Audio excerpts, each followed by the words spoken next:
Hello everyone, my name is Preston Dennett, and thank you for joining me for a new episode of UFOs and the Paranormal. I have got an interesting episode for you today. I call it Very Strange. 12 Encounters with Extraterrestrial Humanoids. I've got a dozen cases reaching all the way back to 1940 up to 2013, so some pretty early cases and some recent ones too. Again, coming from all over the world. I've got cases from Denmark, France, Italy, Spain, Sweden, Puerto Rico, Argentina, Canada, and 4 from the United States, including Louisiana, Minnesota, Utah, and Washington. So quite a wide variety of locations. Also, quite a wide variety of humanoids. Short little humanoids, very tall ones, grays of course, human-looking ETs. I'm really fascinated by the wide variety of descriptions that people provide, but significantly they are all almost exclusively humanoid in form. I think that's an important detail. Has a lot to teach us. All of these cases have quite a bit to teach us, not only about what's out there in the universe beyond Earth, but about ourselves. So, these cases, some are multiple witness, some are single witness, some are quite short, a few are quite long, but each adds to our understanding of extraterrestrial contact. I find the subject especially fascinating, these humanoid encounters. I think they have so much we can learn from. So, let's just get started. And the first case I'd like to talk about today, I call Tall Humanoids in Glowing Metallic Outfits. This one occurred in the 1940s in a very rural area of Oriente. This is in Buenos Aires, Argentina. I like this case not only because it's a very early case of a landed UFO and humanoids, predating the modern age of ufology, but also the witness is quite credible. He is a military officer. I think that adds a level of credibility to the witness, but also a multiple witness case, landing traces as well, very unusual humanoids. There's a lot to find interesting, I think, about this case. The primary witness in this case is a police sergeant by the name of Don Vicente Pedone. He lived in Buenos Aires, Argentina at the time of his encounter. It was in the 1940s, while stationed in Oriente, this is in Argentina, he was working with Corporal Elias Gattani, when suddenly a young man who lived in the area came running up to them one evening saying that he saw, quote, a plane fall in flames in the countryside. So alarmed about what might be an air accident of some kind, Vicente and Corporal Gattani and the young man, who is known only by his initials, Mr. NN, all three rushed to the area where he had seen this craft come down. They traveled by police car to a fairly remote location near a mountain, and exiting the car, they approached to within about 200 meters of this location, and immediately they noticed a strange, luminous, disc-shaped object sitting on the ground, and standing around it, they saw several abnormally tall humanoid figures, which looked quite unusual because they were wearing glowing metallic-looking outfits. They were also moving with unusual slowness and were carrying what looked to the witnesses like some kind of jar in their hands. So they were immediately alarmed by the strangeness of the sight, and they decided to get back into the car and drive away to a safer distance. But, to Vicente's surprise, the car would not start, and repeated attempts failed to get the engine started. Although still concerned, they decided that at this point, the best course of action would be to just remain in their vehicle and observe the strange craft and the humanoids. As Vicente later told the investigator, they, quote, abandoned themselves to the fate of events. Now, after several minutes, they saw that the humanoids had apparently gone, and the craft was now starting to move backwards slowly and steadily. Vicente now tried again to start the car, and after a few attempts, the engine started normally, and they immediately left the area. the craft was still in view as they drove off. Now the next day, the original witness who saw this craft come down, Mr. N.N., did return to the site and found areas of burnt grass where the object had landed. Unfortunately, the police sergeant, Vicente Pedone, did not go back to investigate the site, but years later, to his credit, in 1971, he did report this event to UFO researchers. I think you'll agree that case qualifies as very strange. It is a shame that the witnesses became so fearful that they drove off and did not see this craft depart. This is a pattern we see in a number of cases. People get so afraid of something that's clearly out of their experience, beyond their worldview. I think this is what causes the fear. It's not the actual event itself. Because let's face it, nothing really happened other than that they saw a landed UFO and humanoids. The interaction between them was virtually non-existent. But certainly a strange and important case. Now let's move to the next case. This one also has some very interesting details. I call this one the Clouded Craft. This occurred one day in October of 1952 at the Nimes-Corbissac airport in France. Multiple witnesses in this case, very close view of a UFO and humanoids, and a really unusual craft as well. This case originally comes from French researcher Jean Terrassin and was widely published in various magazines and apparently exaggerated to some degree, but was published in Space Messenger and Uranos and in Anatomy of a Phenomenon by Jacques Vallée, Blackout sur les soucoupes volantes by Jimmy Gieux, and in other publications. Not all of these publications got the story right. So this was a little bit hard to figure out exactly what happened here. But the witness is a bricklayer, a stonemason by the name of Félix Fizet. And it was around 7 p.m. one evening in early October that Felix was working at a construction site with several other men near the Nimes-Corbissac airport. And looking up, they all saw this kind of whitish cloud coming from the southwest direction, from the direction of Marseille, and moving rapidly towards them. In just a few moments, this, quote, cloud, which was at very low altitude and quite small, seemed to accelerate and came right alongside this group of workers, who could now see that it was in fact a strange craft of some kind. They said it was silvery yellow, about 90 feet long, 20 feet wide, and perhaps 2,000 feet high or less. But the front end was surrounded by this cloud-like vapor, which is why it looked like a cloud when it was approaching them. And so was the rear end, which was partially covered by this cloud itself. Now, on the front section leading to the midsection of this craft, there were 3 large windows, which covered fully the top half of this craft, and they were brightly illuminated by a very white, clear, almost fluorescent-like light.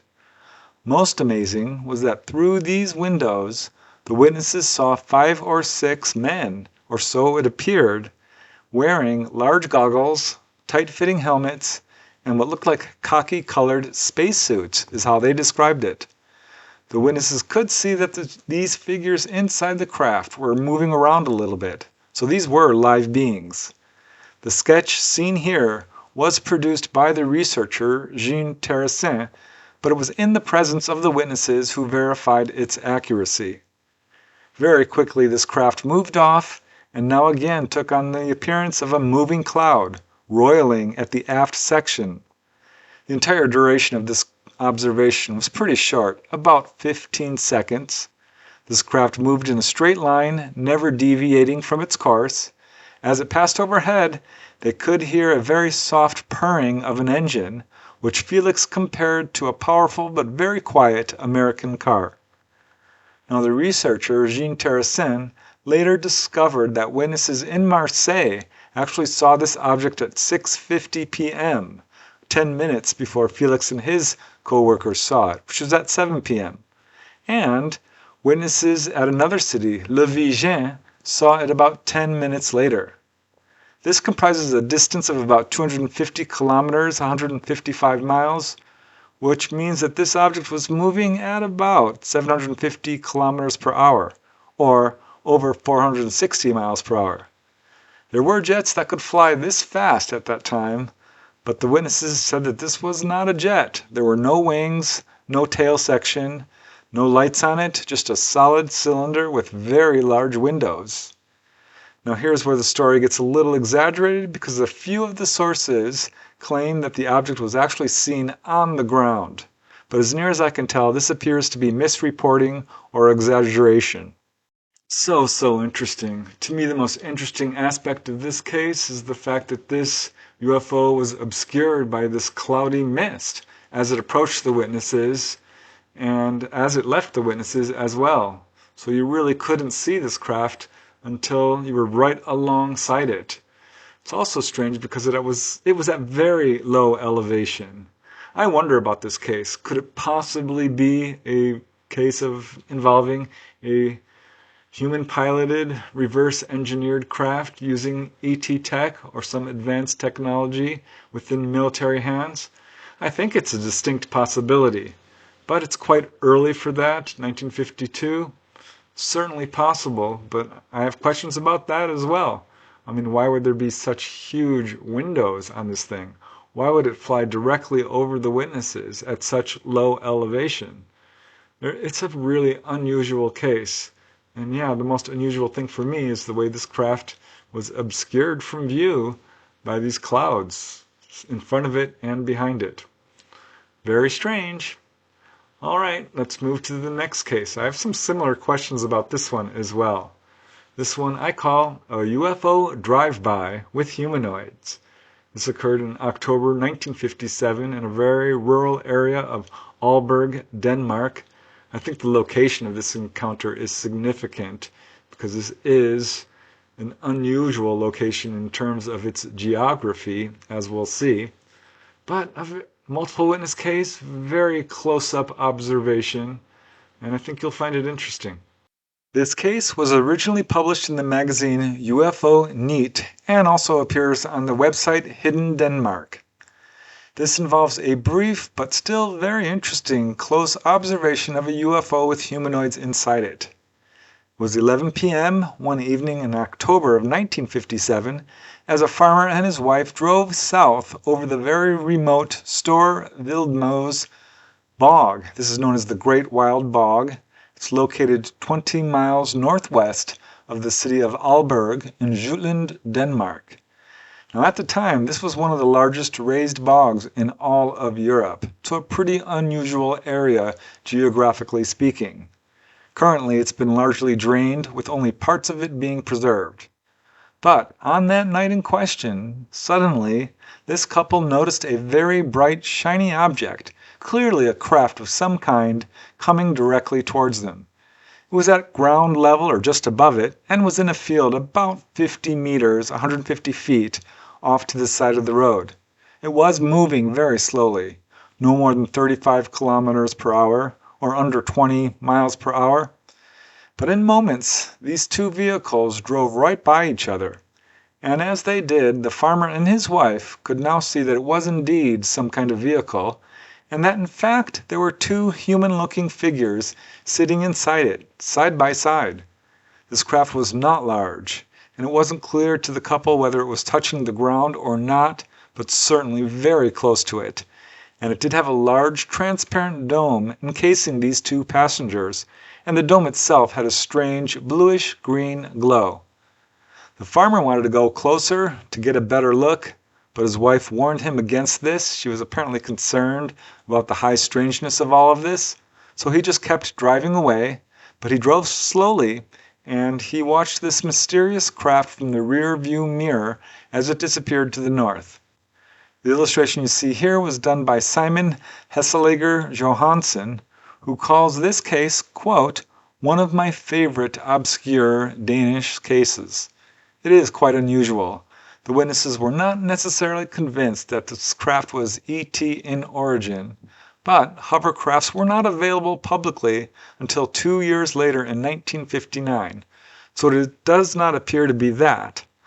Although this was published in a UFO magazine and presented as an ET encounter, the possibility remains that it was in fact human in origin. That's another one that makes me wonder, could this have possibly been humans piloting an advanced craft of some kind? Perhaps a hovercraft. They were being invented around that time, though officially they weren't released to the public at this time. So I don't know. It's strange. Would a hovercraft be going through this large swampy area where there's really nothing out there? Whereas UFOs are often seen hovering over what we would call nature reserves. And that certainly would qualify in this case. And if this was human piloted, what's it doing driving alongside the road right next to people? I don't know. You can make up your own minds about it. The witnesses were reluctant to call these humanoids that they saw extraterrestrial, but that's a pattern we see in quite a few of these cases. Generally speaking, people do not jump to the UFO ET explanation.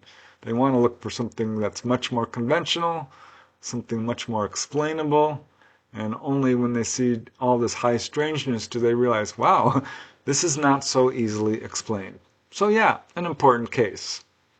I like this next one because this one was researched by a very careful and professional researcher, quite prolific. This one is a single witness case, but the description of what he saw is so unusual. I call this one, "They looked like people, but they weren't." And this one occurred on December 18, 1977, in the very rural town of Sahavara, Sweden. And it's such an unusual case of the description of this craft and the humanoids on top of it. This very interesting and unusual case comes from prolific researcher and author Klaus Svan, and it appeared in his Swedish language book, The UFO Mystery, From Flying Saucers to Circles in the Cornfield. The only witness is Bruno Nygaard. You can see him here.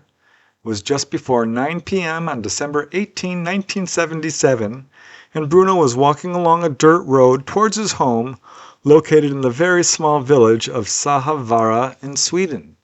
And as Bruno says in his own words, "I saw a dim light above the street lamps. The light descends towards the ground, but soon disappears. After a while, I saw something near the road illuminated by the street lamp. It looks like a snuff box on edge with two people sitting on it." So you can see his drawing here. The object was the size of a small car, and the two figures sat towards the rear. Here's the thing, they were under the open air. There was no dome or windshield or any structure to cover them. The object was largely featureless, except for a small square located on the front end. The objects and the figures disappeared briefly, and Bruno didn't think too much of it and kept walking.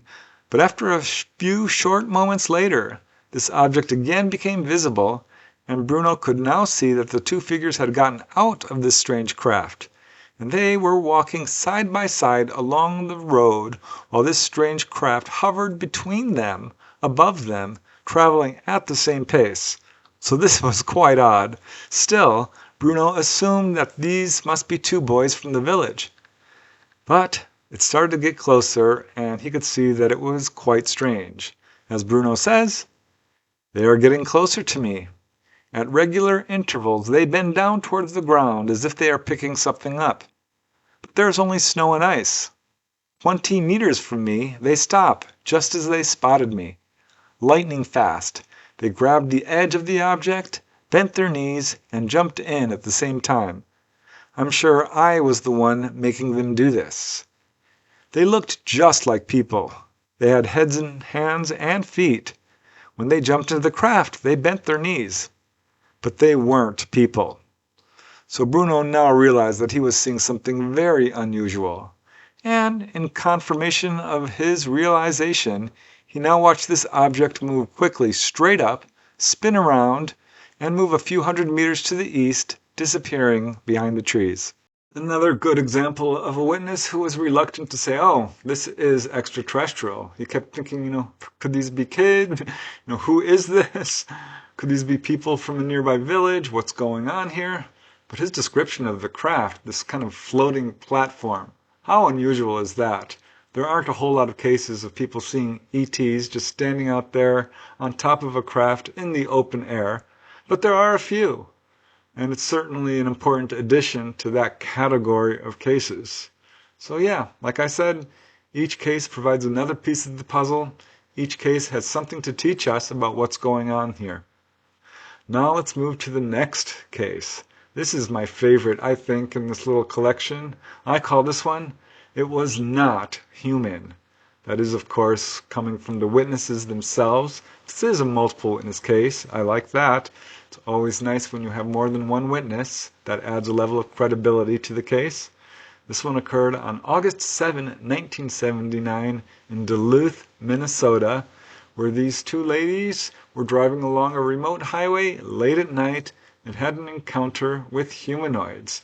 It's really interesting because this case actually took place during a huge wave of sightings in the area, almost all of which took place on lonely highways late at night. UFOs and ETs seem to have a propensity for showing up in that setting.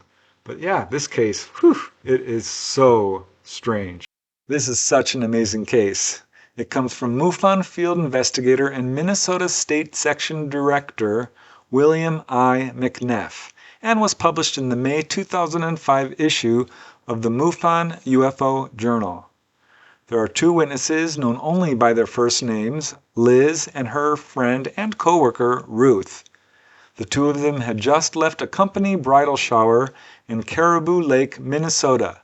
It was around 9:10 p.m., August 7, 1979, and they were heading west on Industrial Road 885 and had just reached the intersection of Munger Shaw Road, which you can see here.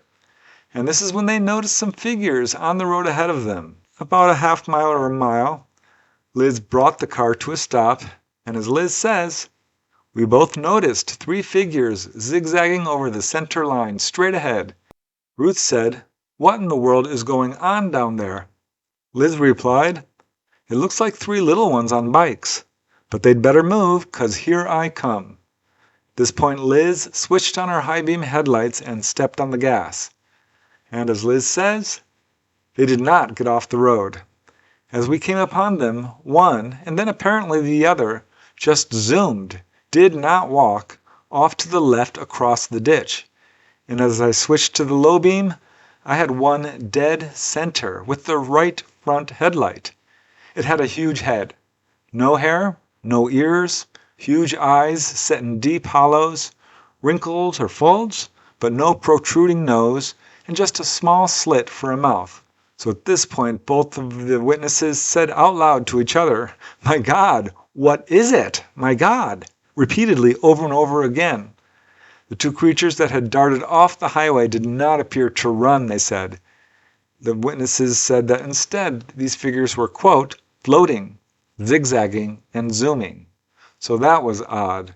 But now there's this figure standing right in front of them, right in front of their car, directly in the headlight. And as Liz says, they looked so odd, almost a luminous gray. I could not see clothes. They had arms. I didn't notice the fingers. The arms were in proportion to the rest of the body, but he had a huge head, at least 18 to 20 inches across, with huge eyes, 2.5 to 3 inches. So with no choice to either stop or run over this strange creature, Liz brought the car to a complete stop. Immediately at this point, the dash lights on the car went out. Now there were no street lights on this section of the road, so the only illumination was their headlights. And I'll just let Liz describe what happened next. As she says, "Our eyes were glued on the colorless, clay-looking creature with black eyes larger than a chicken egg. Ruth was scrabbling to find the door lock in the dark, with both of us babbling in fear. We knew we could not hit the being, and the thought of backing up never occurred to us." So, for the next 8 to 10 minutes, these two frightened witnesses stared in absolute amazement at this strange being. They had never heard of gray aliens, or given much thought to UFOs, so they really had no idea what they were looking at. Finally, Liz tried to frighten the creature into moving off the road by putting the car into gear and moving the wheels to the left. And as she says, this was all to no avail. All I could think of was hopefully another car would come from either direction. No luck. So finally Liz just turns to Ruth and said, "Maybe we should move very slowly ahead and try to clear it." Ruth replied, yes, let's get out of here." So Liz eased the car forward, and as she says, we managed to bypass it. But in doing so, it naturally stood closer to her side of the car. And when it got alongside of the right lower windshield, she couldn't stand it. She yelled and quickly moved over almost on top of me. When I was sure we had it cleared, I took off fast. And being so upset, I took a wrong turn down the old road in total darkness. I knew immediately I had made a mistake.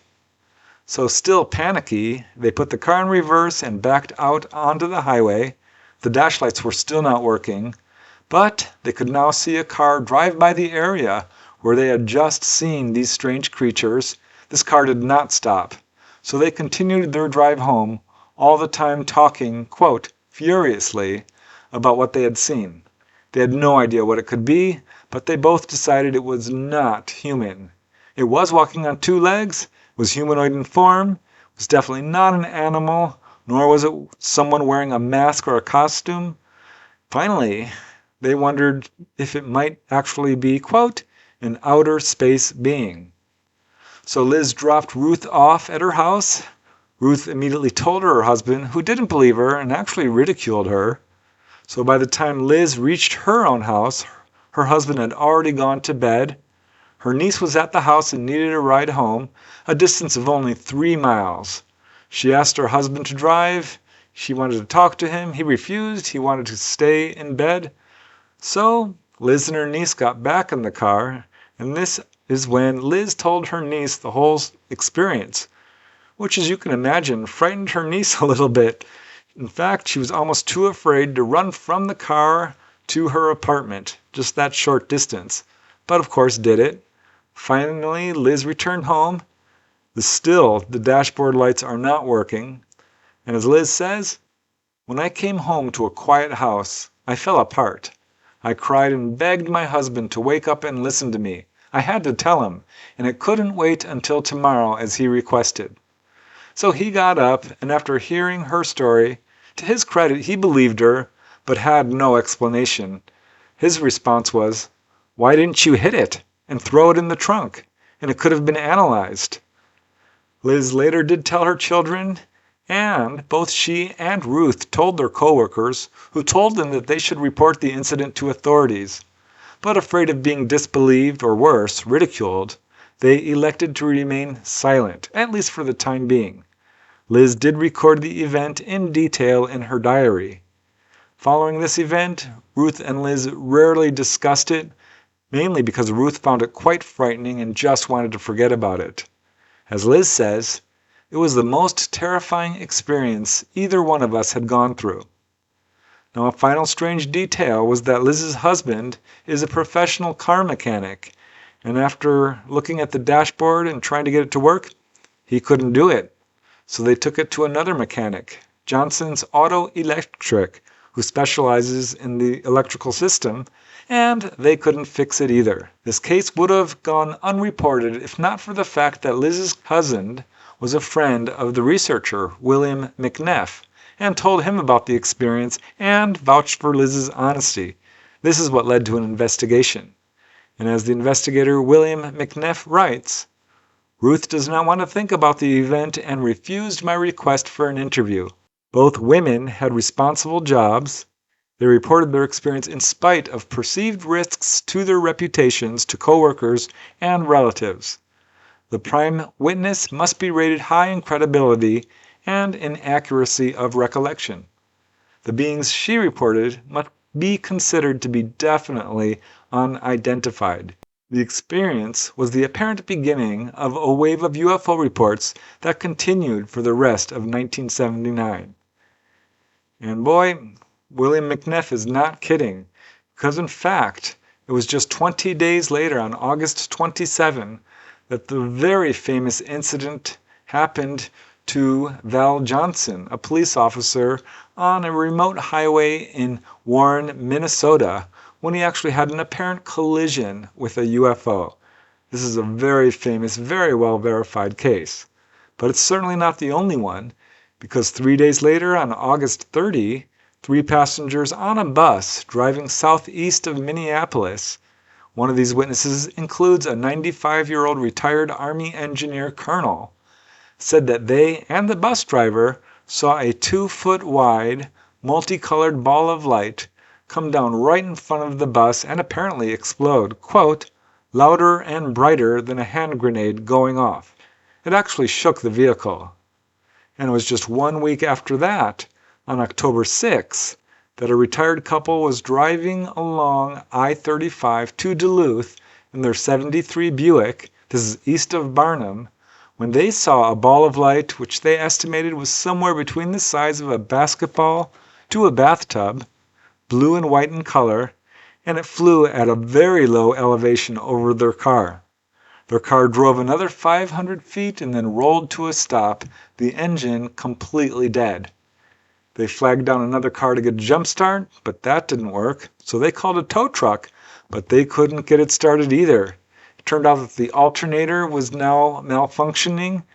That had to be replaced, and the battery took all night to recharge, at which point the car worked.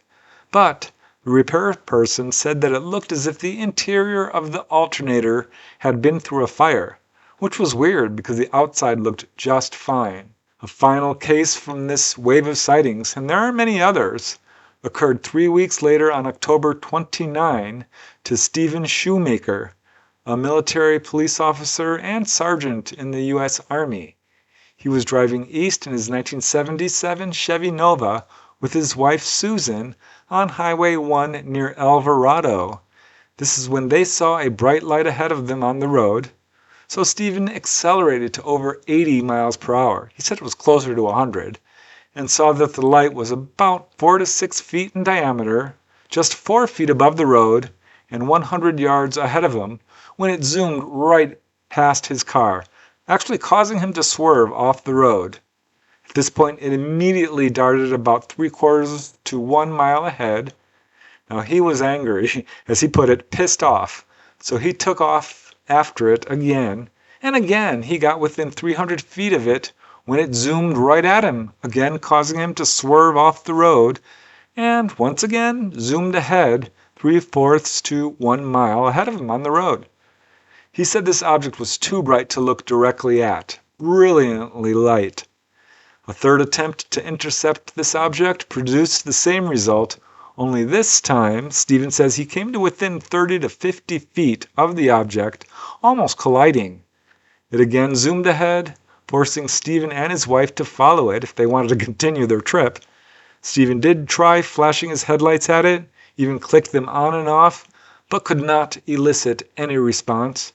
And finally this object just disappeared. This was very near the town of Warren, where Deputy Val Johnson had earlier had his encounter. And it was hearing about this encounter that prompted Stephen Shoemaker to report his case. Some really interesting aspects to that sighting.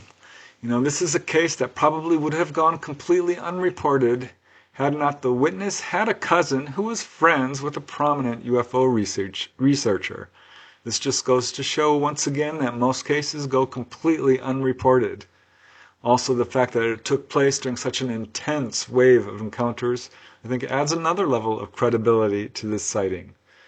The witnesses obviously were not familiar with extraterrestrials, and as we see in so many cases, did not want to go there and say that, wow, these are not people from Earth. But clearly this was not a normal human. That's what the witnesses says. And I think if you take a close look at their description, it's what we would call typical grays.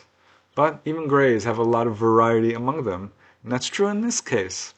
It's such a strange case. I can't imagine what it must be like to drive up to a gray standing there in the middle of the road, one that refuses to move out of the way. That face-off lasting 5 to 10 minutes. That's crazy, just very strange. A lot to learn from that case. And now let's move to another one, which is truly fascinating and, of course, very strange. This one I call 9-foot-tall humanoids. This occurred on the nights of February 11 and 12 in 1980 in a rural area of Algeciras, Spain. What I like about this case is it's certainly not a single witness case. In fact, there are dozens upon dozens of people who saw the UFOs flying around at this exact time. But only a very small group of 5 witnesses decided to investigate closer, and this resulted in an encounter with a landed UFO and humanoids. So interesting. This case is so amazing. It comes from Spanish researcher Fernando Jimenez del Oso, who is the author of several books on UFOs and the supernatural, and also appeared in Jose Manuel Garcia Bautista's book, OVNIs en Andalucía. Over the past few weeks of February 1980, numerous people in the city of Algeciras had talked about seeing weird glowing objects darting across the sky. Some described them as white-violet in color, but others, who got better views closer up, said that these objects were actually dome-shaped, had colored lights, and would send down beams of light onto the ground, darting around at high speeds and in perfect silence. But things came to a head late at night on February 11, 1980, when Rafael Tobajas and his wife, you can see Rafael here, went to visit some friends in the area. Stepping out on the balcony, Rafael noticed unusual flashes of light in the distance. He had heard about sightings in the area, but he wasn't really thinking much about them, so he just returned inside. But later, thinking about it, he took another look and became very curious, because he could see something unusual was definitely in the sky, sending down flashes of light, wobbling around. So Rafael and his wife decided to drive closer and investigate. They approached the entrance to Los Adelides School, and this is when they noticed a group of no less than 30 to 40 boys holding sticks and flashlights, watching these strange lights from a short distance away. Rafael persuaded 3 of them to hop in the car, join he and his wife, and they drove as close as they could get to these lights, which appeared to be on the slope of the Sierra de Jaune mountain. It took a few kilometers to get there, and they stopped, and this is when they now noticed a glowing whitish-orange object rising up from behind some nearby forested hills. It remained at very low elevation as it appeared to separate itself into 3 separate objects, or so it appeared, and then united back together into one. At this point they used binoculars and watched as these objects descended towards the ground in a sort of falling leaf motion. Now, down on the ground, they could see 2 huge humanoid figures, visible really only as silhouettes, standing in front of the glowing object, and they appeared to be very tall, over 9 feet, 3 meters, and the light from these objects was illuminating them enough that they could see that these figures were wearing tight-fitting, gray-green, what they called fresher suits. These figures then began to make huge leaps and strides over the ground, easily surmounting very large obstacles. Sometimes they'd move very quickly, but other times it was very strange because they appeared to move in almost slow motion. They pretty much stayed, at first, only in front of these glowing objects, which would pulsate in intensity. At one point, the witnesses saw the beings move away and stop briefly by a small creek. They appeared to look around and bend down, and then, without warning, these 2 figures suddenly began to move slowly towards the witnesses. The younger children that they had brought with them began to become afraid, and especially when these figures began to run towards the witnesses. So the 5 witnesses instantly panicked with fear. They drove frantically away from the area, and to their shock, these tall humanoids actually chased their vehicle for a few minutes. Finally, they went around a corner in the road, and that was the last they saw of these humanoids. But the next day, Raphael returned to the site, and he says he found strange footprints on the ground where they had seen these beings. And that was not the only case in this area, because the next evening, a graveyard watchman just a few miles away says he was resting in his vehicle with the doors and windows closed. He had been dozing when suddenly something pounded on the car window very hard. He woke up, grabbed a stick he used for protection, and looked out the window.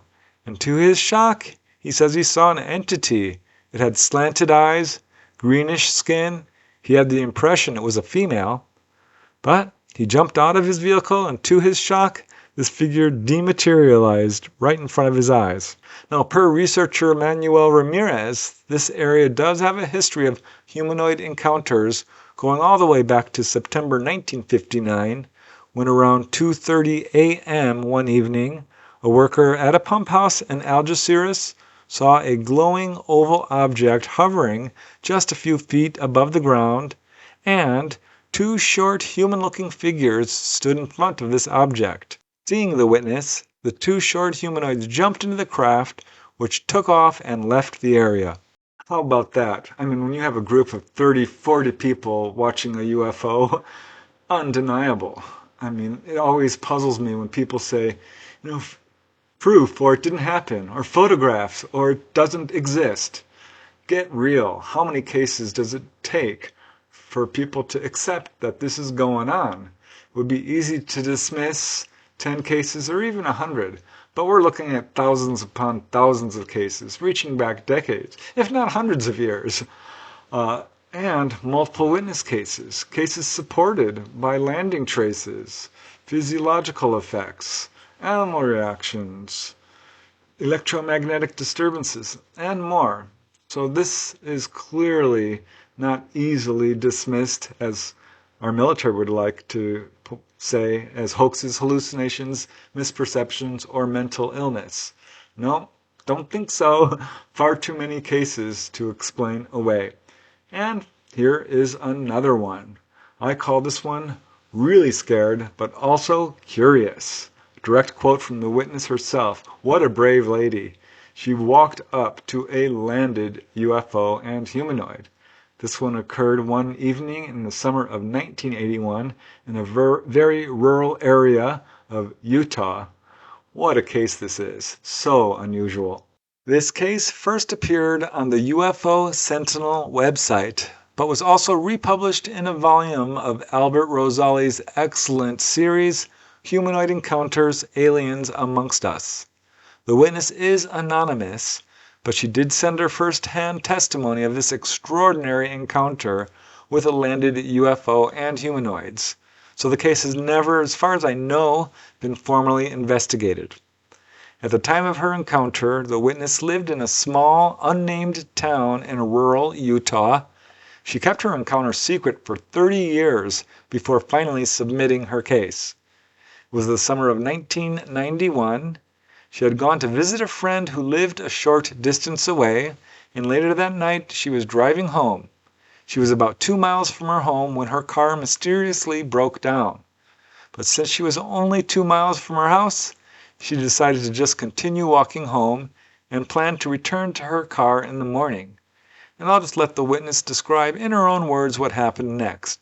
About 5 minutes into my walk, a bright object flew past me, about as high as a treetop. The only sound it made was the sound of the air as it went through it. I got really scared and threw myself into the vegetation by the roadside to hide. The object was about as big as a mobile home, shaped like a football, and was white with some gray panels. I saw the object land by the road about 200 yards up the road. I hid in a bush, just watching. I couldn't see it very well. I was really scared, but also very curious. I knew that this was a once-in-a-lifetime opportunity to see a real UFO close up, and I knew that if I didn't try to take a closer look, I would regret it for the rest of my life. So I decided to sneak closer, even if it meant risking my life. When I got to within 50 feet of it, I hid behind a bush. From this position I could see everything. I watched the UFO for about 5 or 6 minutes when a hatch opened and a figure came out. He looked like a human, but shorter, and had a strange-looking face, but still human-like. Again, I decided this was a once-in-a-lifetime opportunity, and I was going to make the most of this incredible chance I had been given. So I stood up, and I raised my right hand to greet him, and smiled. He noticed me. He got a real worried look and yelled something back into the UFO. Then there was a bright flash, and I must have passed out. I woke up on the ground and the UFO was gone. I guess they didn't want to make contact. I'm glad I did what I did, and I would do the same again. These aliens did not want to hurt me, but they were doing something in secret. Who knows what? Again, I think you'll agree, that was very strange. How I would love to talk to that witness directly. I wonder if this was a chance encounter, given that her car broke down. That's sort of a pattern we do see in a number of these cases. And what happens? This UFO flies by and lands right in front of her. Another question I have about this case is the fact that she fainted, lost consciousness, while this encounter was still occurring. That is a huge red flag, which could very well point to this being more than just a sighting, and perhaps an onboard encounter. Can't say, obviously, because there's no indication of that directly. But if I could talk to the witness, yeah, I have questions. But kudos to her for walking up to this landed craft, waving at this humanoid, smiling and trying to make contact. That's amazing. So, really interesting case. Now let's move to another really interesting case, actually a series of cases. I call this one, It Was Gone in Seconds. This one took place on August 13, 1983 in Algarrobo, Puerto Rico. And again, not just a singular event. A huge wave of sightings was going on at the time, but it was only one witness who had a UFO come down right over his head, and he could see humanoids looking down at him. So interesting and so very strange. Again, this case involves a series of sightings and was published in issue number 20 of the UFO Review by Timothy Green Beckley. It was around 8 p.m. on August 12, 1983. Numerous people in various locations in central Puerto Rico reported seeing a very large, kind of cigar-shaped craft moving overhead. Witnesses said that it had no wings, just a row of brilliant amber lights along the side. One witness was Nilda Cruz of Barriada San Luis de Albonito, and as she says, I went out to water the plants when all of a sudden I saw that thing flying close to an airplane. The object suddenly went dark and quickly moved towards the top of some nearby mountain. After the plane passed by, the object lit up again, illuminating the mountain as well as the surrounding area. It remained there, suspended in the air for a few moments, and then took off at great speed towards the north. There were other witnesses, including two brothers, Edgar and Ramon Mercado, who also provided the same details as Nilda Cruz. And it was just 2 hours later that same evening that a social service employee by the name of Angel Luis Zayas was driving with 3 friends through the Algarrobo sector when they all saw a strange craft in the sky, which they said was shaped kind of like an overturned plate. As Angel says, we went down a slope, we suddenly saw a large, luminous object with an orange glow. It had many small colored lights around the edge, which blinked blue and red. It came down low, following the slope of a nearby mountain. Then it went back up again, moving towards Salinas, towards the sea. Immediately another object appeared and did exactly the same thing and disappeared, following the first object. My friends became very nervous, insisting that I immediately start the car so that we could leave the area, which was what I did. I have never seen anything like it before. The very next night, August 13, the UFOs were back over El Benito, and as one witness said, a resident of the area, I thought that the world was coming to an end. You know that it says in the Bible that things like this will be seen during the last days. Even though I was frightened, I didn't say anything to my family about it until now, when I heard you talking to Mr. Zayas, and I realized that it was the same thing that I had seen. And as it turned out, this witness's neighbors said that the UFOs were being seen in this area for the past few months. Now, the most interesting case of all was that of a Mr. A.C., those are his initials, and he says that at 3 p.m., again on August 13, he was in the Los Pilares region of Algarrobo looking for archaeological relics which are known to be in this area. And as Mr. A.C. says in his own words, I was looking for Indian relics when I suddenly heard what sounded like bees. When I looked up, I saw in front of me, about 50 meters away, hovering 70 feet above the ground, a silver pyramid-shaped object with 3 rectangular-shaped windows. In the windows were 3 people. I was not able to see their faces. They were looking at me. They wore helmets and tight-fitting silver clothing. They had on dark spectacles or visors. So that's all he could really see. He watched in absolute amazement for a full 10 minutes, which is a long time, when the object suddenly took off towards the direction of Salinas. And as he says, quote, it was gone within seconds. There you go. That's the pattern we see in a number of these humanoid cases. It's not a singular event. Often they occur during a pretty active wave of sightings, again, which adds a level of credibility to what's going on here. There's quite a few interesting details in that particular series of events. One thing I found fascinating is that some of the witnesses only came forward after learning that other people were having encounters. This is an important detail because it shows how a series of UFO encounters can go unreported, because it takes one person to sort of break the ice, to find the courage to go public with their encounter. And that prompts other people, encourages other people to step forward. But if that one person doesn't step forward, then probably nobody will. And this entire series of events goes completely undocumented, uninvestigated, unrecorded. So that just goes to show, again, that this is probably a far more common than is even believed among UFO researchers. Certainly that's what I'm finding out in my own research. But some really interesting details as well in terms of the variety of craft people are seeing. And the witness who saw the humanoids, I found it particularly fascinating that he described this craft coming down towards him in a falling leaf motion. That's pretty significant. This is something we see in quite a few genuine UFO encounters. So yeah, a lot to unpack there. Now let's move to another case. This one I had to include, even though I really wasn't able to confirm its authenticity.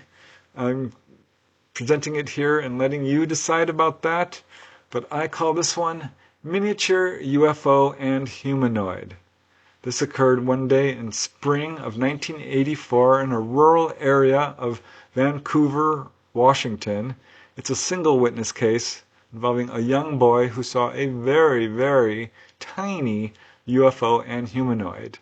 That's not unique, but it's certainly not common either.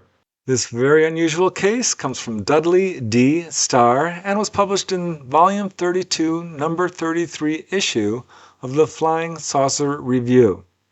Dudley interviewed the witness, a young man, apparently a child, who is anonymous, but there are a good number of cases involving very small UFOs and even smaller humanoids inside them, and this is a very good example of this. It was one afternoon in spring of 1984 when this witness, this young man, was walking through a large tree-lined field enjoying nature when he saw something very shocking. Sitting on the ground in front of him was this shiny metallic disc-shaped craft only 3 feet wide. It had a transparent glass-like dome on top, and always curious, the young man bent down and was about to pick it up to examine it, when suddenly he was amazed to see, quote, a very tiny man. He said it had feet like a frog, was holding on to what appeared to be a control rod. Now even more curious, he picked this object up, at which point the little man cringed back in his seat, apparently from fear, but quickly regained his composure And apparently still holding onto this control rod, the little man manipulated it, and this little craft began to emit a high-pitched hum. And moments later, it began to oscillate and waver, and then very suddenly it broke free of the witness's grip, took off, and darted away at high speed, vanishing into the distance. Now, the investigator, Dudley Starr, writes that the witness was very adamant that this happened and that this story was true. Dudley writes, "The young man seemed to have suffered no ill effects or felt any pain or discomfort from the experience other than the usual shock syndrome that one would expect to accompany such an episode. The particular young man in question is not a person prone to fantasy. No other details appear to be available about this affair, and there appears to be no other witnesses who are prepared to comment upon it." Talk about very strange. That's the kind of case that I think skeptics would find very easy to dismiss, not knowing that there is a whole category involving people who've seen very tiny UFOs and humanoids. I'm glad that the investigator spoke directly with the witness, and that, I think, is important because he says this witness was adamant and sincere that this did really happen to him. I can only imagine what that must be like. And I would imagine that most people who see something like that would keep it secret, because when there's that much high strangeness, who's going to believe you? It's crazy. This is one of the things that keeps so many people from not talking. It's the ridicule and disbelief surrounding this subject. Such a shame. Frankly, we're all victims, I think, of our own government's brutal UFO cover-up. It's been an enormous amount of time, money, and energy in this very carefully orchestrated cover-up of UFO evidence and a disinformation fear campaign. Don't buy into it. It's not true. I don't think we have anything to fear from these guys who are far more advanced than certainly we are here on our planet, where we're committing genocide and destroying the environment and leading ourselves on a pathway towards self-destruction. Certainly unsustainable, and that is the message ETs have been giving over and over and over again. All right, let's move on to the next case. This one's quite short. There's not a whole lot of evidence to it, but it's got some very interesting and bizarre details. I call this one, "What I Saw Was 4 Feet Tall." This one occurred on March 20, 1997 in Port Perry, Ontario. And while this case wasn't professionally researched, it does come directly from the witness himself, who provided a first-hand testimony, which is, as you'll see, quite sincere. But yeah, the reason I wanted to include this is because it contains some elements which I think are quite important and insightful to our understanding of what it's like to have ET contact. This short case comes from the Readers section of the Q-Forn Bulletin of the Canadian UFO Research Network. A gentleman wrote a letter describing his account only 2 weeks after it occurred, so it has not apparently been formally investigated, but nevertheless, it is a very sincere first-hand account and provides some interesting and unusual details of an encounter with a humanoid. The witness uses the pseudonym of Link Fairway, and he was apparently in his home located in Port Perry, Ontario, Canada, when 2 or more gray-type ETs showed up. As the witness wrote in his letter, "I noticed something out of the corner of my eye. For some reason I looked at the clock. It was 12:43 a.m. What I saw was about 4 feet tall and gray-skinned. The first one moved its arms up and down, and it seemed like it was in slow motion. Its hands had 3 fingers, or 2 fingers and a thumb. Either way, it was claw-like. They looked very reptilian, with ridges around their eyes, as if to support their eyes. Their bodies were incredibly skinny. Then I looked back at the clock, and it said 12:46, so 3 minutes had passed in what seemed like a second. I include a drawing of one of them. That is the best drawing I can do. It's not very good, I know." So the witness does not describe what happened next, but presumably the figures were gone. To me, some of the important details of that case is a sort of sense of time distortion, how the witness felt like the ET was moving in slow motion, how he thought he viewed this entity for just a few seconds, but had a very clear sense of what time it was, and found when he looked back at the clock that more time had passed than he thought. That is certainly something that comes up quite often, makes me wonder about the possibility of missing time, but also important because people are seeing ETs all over the world, but most often it's in their own homes. I don't think people realize that this is probably the most common place you're going to see an ET, is in your own home, usually in your bedroom. So I think that alone is an important detail. But this does appear in many ways to be your typical encounter with a gray type ET. But still, very strange, very interesting, and a lot to learn from each of these cases. Each provides another piece of the puzzle to what's going on here. So let's move to the next case. I call this one, We Can Find You. This one occurred one evening in January of 2007 in New Orleans, Louisiana. It is a single witness case. This person apparently has had a number of encounters, and this is just one of them. But boy, is it unusual.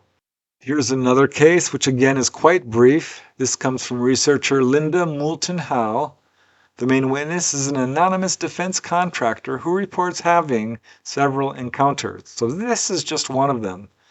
It was one evening around 9:30 p.m. in mid-January of 2007 that he stepped out of his place of employment, which was located in New Orleans, Louisiana. He was just taking a break to smoke a cigarette when, without warning, he started to hear a strange beeping sound in his ear. Now, he at first assumed that this must be coming from a nearby forklift that was being operated, and he ignored it. But this became impossible when moments later an overwhelming fear consumed him for no reason that he could see. Looking around, he saw nothing.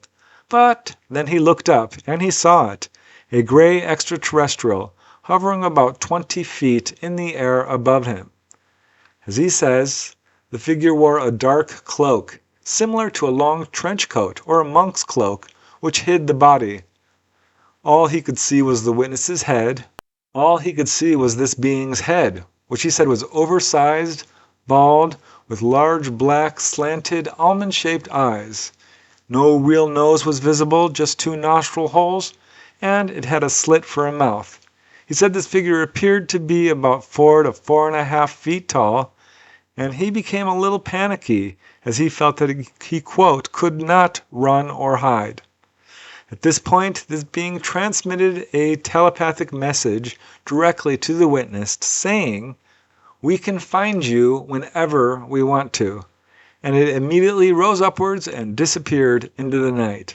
Can you imagine just taking a break at work, stepping out to smoke a cigarette, and then suddenly getting this weird feeling that somebody's watching you, and looking up and there is a gray ET wearing a robe floating 20 feet above your head, looking down at you, and it has a message. We can find you whenever we want to.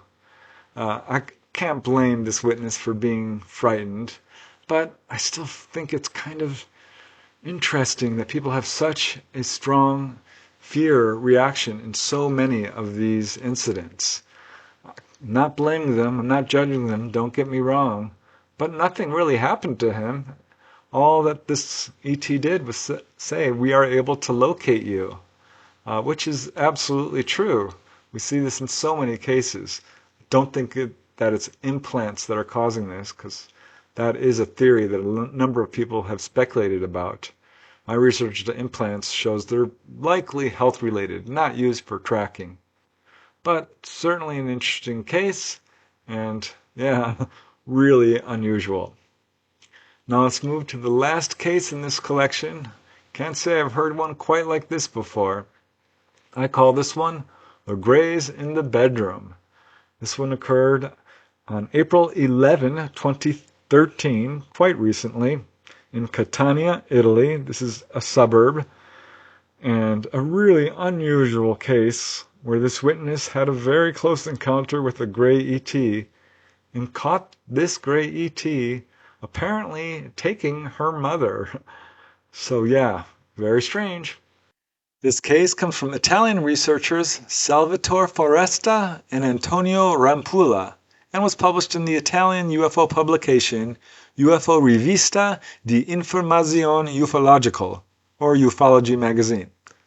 The witness, Alexia, that's a pseudonym, is anonymous.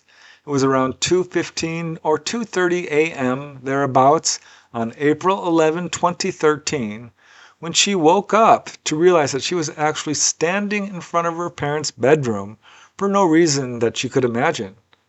So she opened the bedroom door, and boy did she get a shock, because on doing so, she immediately noticed a small figure, which we now know to be a gray ET. He was short, 4.5 feet tall, about the same height as she was, with a disproportionately large bald head, huge black eyes, no apparent nose, a very small mouth, appeared not to be wearing any clothes, and was standing next to her mother's bed.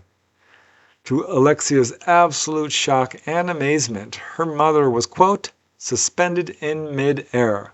She was in a vertical position just a few inches above the ground, with her toes still touching the floor very lightly. She was perfectly still and was clearly in a trance or unconscious, and her head was pointing downwards. But Alexia had the very distinct impression that the gray was levitating her mother. Now, looking at this gray ET, she could see its arms were colored with a kind of splotchy fluorescent green, is how she put it. Frightened by this very surreal scene, she immediately closed the door, but apparently was curious enough to immediately reopen it and saw that the gray and her mother were still in the exact same position. But at this point, the entity turned towards Alexia. She had the feeling that this gray ET seemed to be shocked by her presence and was somewhat frozen in place. So Alexia, now confirming that her eyes were not playing tricks on her, panicked, ran into the bathroom, locked the door, hid in the bathtub, and prayed that this strange figure wouldn't capture her. She felt bad later for being so cowardly, but explained that, quote, there are no words for what happened. I was waiting for everything to disappear. So after several moments of cowering and fear, she ran back into her bedroom, which she shared at that time with her infant son. Looking at the clock, she could now see it was 3:15 a.m. She did turn on the light, lay down next to her son, but finally summoned the courage to creep back into her parents' bedroom and saw that now they were both in bed. She returned to her room, but throughout the night she checked back on them several times, and everything appeared to be in order. The next morning her mother woke up as normal and had no memory of anything unusual happening. But in the days that followed, there were a few other strange incidents. One evening Alexia woke up and saw, quote, diffused blue light like a cloud pass overhead. And another morning she woke up to find a strange sticky substance on her hands that she has no idea how that got there. But these events so frightened her that she began to sleep with a knife next to her bed just in case something else happened. She had no idea how to interpret these experiences until she later shared them with a friend of hers, and they went on the internet and realized that this was likely an encounter with a gray extraterrestrial. It was then that she examined her body and noticed a strange mark. She did not know how that got there. Also, significantly, 20 years earlier, in September of 1993, as a teenager, she was sitting outside her grandmother's house in Mr. Bianco, Catania, when she saw what she describes as a flattish-looking metallic object approaching in the sky. She said it was about as high as a 5-story building, not very high, but after approaching her, it quickly moved off at great speed. So after interviewing her, the researchers, Salvatore Foresta and Antonio Rampulla, were absolutely convinced of her sincerity and honesty. They believed she was telling the truth, and it was clear to them that whatever happened to her, she was left somewhat traumatized. An important and unusual case. I'm glad it was researched by investigators familiar with this subject. Some of the details of this case are just fascinating. can only imagine what it must be like to open your parents' bedroom door and see your mother floating right above the floor there with a gray ET who has this kind of look of shock on his face. Very interesting. Can't blame the witness for slamming the door and running and hiding in the bathroom, because that has to be pretty shocking. But I also find it significant that she had an earlier UFO sighting, that there were unusual events that followed this particular encounter, because that is a pattern we see. I suspect that this is a family who are themselves UFO contactees. As we know, that's another pattern we see. UFO encounters seem to happen in families. Generational is what I'm trying to say. This is a phenomena that follows family lines. So that could be what's happening in this case. In all of these cases, I wish I could interview these witnesses in more depth, because there's a lot more, I think, than what I can present here. But it's enough to give a pretty accurate overview of what it's like to have extraterrestrial contact. So there you go. 12 very strange cases all the way back to 1940 up to 2013, showing that this has been going on for a very long time, coming from all over the world, showing that this is worldwide, showing a wide variety of humanoid types, certainly the same sort of thing we have on our own planet with a wide variety of humans. But yeah, all humanoid, which I think is super significant and points towards the message a number of contactees have gotten directly from the ETs, that we share a common heritage, that we share a common ancestry, that our relationship to these guys is much closer than we might imagine. But yeah, 12 cases, just the tip of the iceberg. We know there's thousands upon thousands upon thousands of these cases.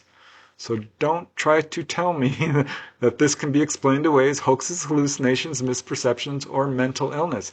I'm not buying it. I think people who put that forth are just victims of the UFO cover-up, have not done an objective investigation. I don't mean to be rude, but do your homework, and you will see that this has been going on for so long, and there's so many cases. And it's undeniable. All you have to do is step outside and look up at the stars and see just how wide and infinite space is. There's simply no possibility. It's inconceivable that we would be the only life in the universe. And I think these cases are showing us that obviously we aren't. So that's it for today. Thank you guys. I truly appreciate your support. Truly appreciate you tuning in and watching my show. So thank you, thank you, thank you. And until next time, keep asking those hard questions. Keep searching for the truth. It's up to you to find it. And most important of all, keep having fun. And I will see you next week for a new episode of UFOs and the Paranormal. Bye for now.